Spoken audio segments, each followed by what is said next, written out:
Assalamualaikum warahmatullahi wabarakatuh. Perkenalkan, kami dari kelompok 6 akan mempresentasikan hasil kerja kelompok kami mengenai Internet Achievement PT Kalbe Farma Tbk. Sebelumnya saya izin memperkenalkan diri sebagai moderator. Nama saya Dea Astriani dan juga rekan-rekan saya yaitu Anzela Yulianti, Dini Agustin dan juga Zia Ayu Nabila.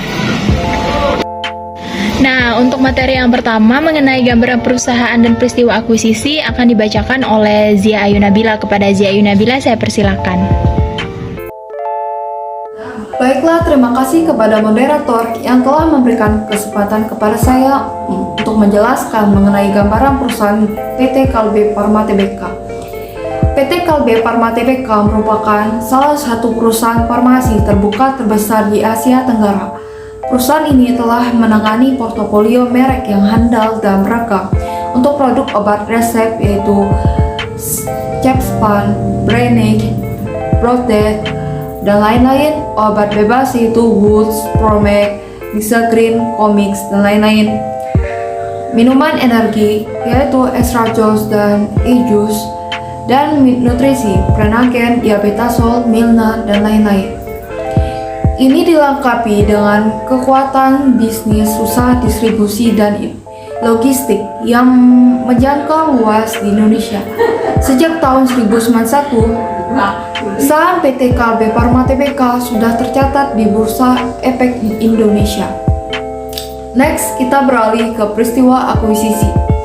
Pada tanggal 6 Juli 2012, PT Kalbe Farma menandatangani share transfer deed atau akta pengalihan saham dalam rangka akuisisi 100% saham PT Halle International, yaitu sebuah perusahaan produsen minuman kesehatan yang berkedudukan di Indonesia dengan nilai 93,9 miliar. Selanjutnya, pada 30 September 2021, PT Kalbe Farma Tbk mengambil alih saham PT Medika Komunika Tekno. Itu saja yang dapat saya sampaikan. Saya kembali ke moderator. Nah, materi selanjutnya itu mengenai laporan keuangan dari PT Kalbe Farma Tbk itu sendiri. Di sini berdasarkan yang kami laporkan di PPT, terdapat laporan posisi keuangan konsolidasian per 31 Desember 2021. Yang pertama, laporan posisi keuangan itu terlihat bahwa jumlah aset lancar atau total aset lancar dari PT Kalbe Farma itu sendiri sebesar 15.712.209.507.638 rupiah. Sedangkan untuk aset tidak lancarnya totalnya yaitu 25.635.635.156.271 rupiah.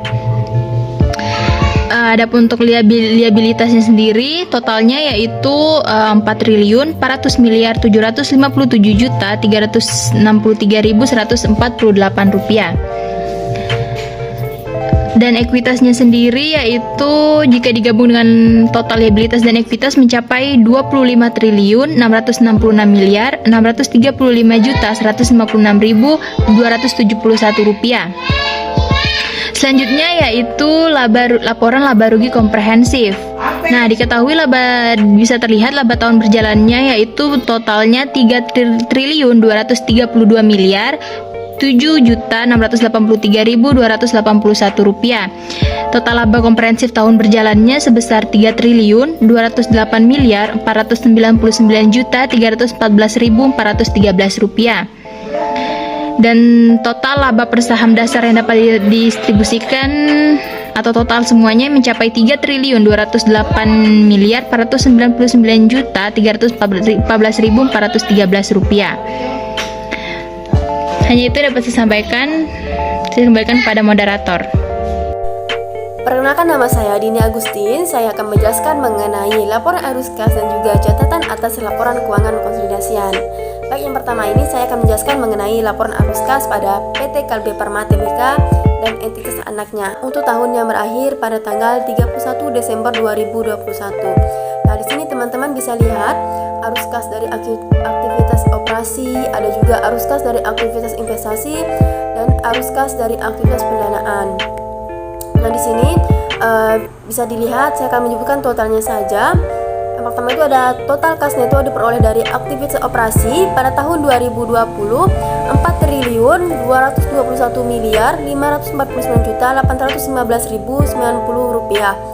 Pada tahun 2021 2.850.946.276.086 rupiah. Dan juga total kas neto digunakan untuk aktivitas investasi pada tahun 2020 951.215.261.376 rupiah. Pada tahun 2021 1.018.18.839.164 rupiah.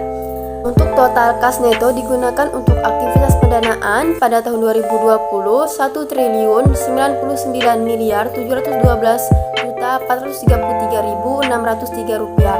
Pada tahun 2021 745.176.525.687 rupiah. Nah, di sini kenaikan neto kas dan secara kas pada tahun 2020 2.622.120.120.111 rupiah. Sedangkan pada tahun 2021 1.024.070.911.235 rupiah. Jadi untuk kas dan setara kas awal tahun pada tahun 2020 2.949.848.856.458 rupiah. Pada tahun 2021 5.229.929.420.504 rupiah. Jadi untuk kas dan setara kas akhir tahun itu pada tahun 2020 5.229.929.420.504 rupiah. Sedangkan pada tahun 2021 6.249.247.801 rupiah 1.928 rupiah. Baik, itu laporan arus kas pada PT Kalbe Farma Tbk. Kemudian saya akan menjelaskan mengenai catatan atas laporan keuangan PT Kalbe Farma Tbk untuk tanggal 31 Desember 2021. Di sini pertama itu ada persediaan. Biaya perolehan persediaan ditentukan dengan menggunakan metode rata-rata bergerak atau metode rata-rata tertimbang. Kecuali untuk biaya perolehan persediaan pada EPMT, RTU, TSJ, dan GI ditentukan dengan menerapkan metode masuk pertama, keluar pertama atau FIFO. Perbedaan metode pengukuran persediaan tidak menimbulkan penyesuaian yang berdampak signifikan terhadap laporan keuangan konsolidasian. Kemudian ada biaya dibayar di muka. Biaya dia bayar di muka dibebankan pada operasi sesuai masa manfaat biaya yang bersangkutan. Kemudian ada investasi pada entitas asosiasi. Investasi grup pada entitas asosiasi ini dicatat dengan menggunakan metode ekuitas. Dalam metode ekuitas, investasi awalnya diakui pada harga perolehan. Nilai tercatat investasi disesuaikan untuk mengakui perubahan bagian grup atas aset neto entitas asosiasi sejak tanggal perolehan. Yang terakhir ada investasi pada entitas asosiasi. Laba rugi konsolidasian mencerminkan bagian dari grup atas hasil operasi dari entitas asosiasi. Perubahan penghasilan komprehensif lain dari entitas asosiasi disajikan sebagai bagian dari penghasilan komprehensif lain grup. Selain itu, bila terdapat perubahan yang diakui langsung pada ekuitas entitas asosiasi, grup mengakui bagiannya atas perubahan. Jika sesuai dalam laporan perubahan ekuitas konsolidasian, laba atau rugi yang belum terealisasi sebagai hasil dari transaksi-transaksi antara grup dengan entitas asosiasi dieliminasi sesuai dengan kepentingan dalam entitas asosiasi. Baik, mungkin hanya itu yang bisa saya sampaikan mengenai laporan arus kas dan juga catatan atas laporan keuangan. Saya kembalikan kepada moderator. Terima kasih. Assalamualaikum warahmatullahi wabarakatuh. Perkenalkan, nama saya Anzela Yulianti. Di sini saya akan menjelaskan tentang analisis dan pembahasan. Nah, kita akan membahas tentang PT Kalbe Farma Tbk. Pada tahun 2021, untuk ekspansi jangka panjang, PT Kalbe Farma Tbk akan mengembangkan produk. Produk yang akan dikembangkan adalah produksi vaksin. Jenis vaksin terdekat yang akan dikembangkan atau diproduksi PT Kalbe Farma Tbk adalah GX19 yang akan diproduksi perusahaan patungan perseroan dengan perusahaan farmasi asal Korea Selatan Genesign In, yakni PT Kalbe Genesign Biologis. Setelah nantinya uji klinis dilakukan, vaksin ini diharapkan bisa dipasarkan pada kuartal keempat tahun 2021. Nah, selain usaha patungan tersebut, selama tahun 2021, PT Kalbe Farma berfokus juga pada akuisisi beberapa perusahaan. Nah, untuk slide berikutnya yaitu tentang pembahasan yang selanjutnya, yaitu untuk investasinya sendiri nih, PT Kalbe Farma tidak berinvestasi pada entitas bunga variabel, melainkan investasi pada entitas asosiasi. Investasi pada entitas asosiasi ini diukur dengan menggunakan metode ekuitas. Nah, entitas asosiasi adalah suatu entitas di mana perusahaan mempunyai pengaruh signifikan. Sesuai dengan metode ekuitas, nilai perolehan investasi ditambah atau dikurang dengan bagian perusahaan atas laba atau rugi neto dan penerimaan dividen dari investasi sejak tanggal perolehan. Nah, pada laporan laba rugi dan penghasilan komprehensif lain dikonsolidasikan mencerminkan bagian atas hasil operasi dari entitas asosiasi. Setelah menerapkan metode ekuitas, perusahaan menentukan apakah diperlukan untuk mengakui tambahan rugi penurunan nilai atas investasi perusahaan pada entitas asosiasi.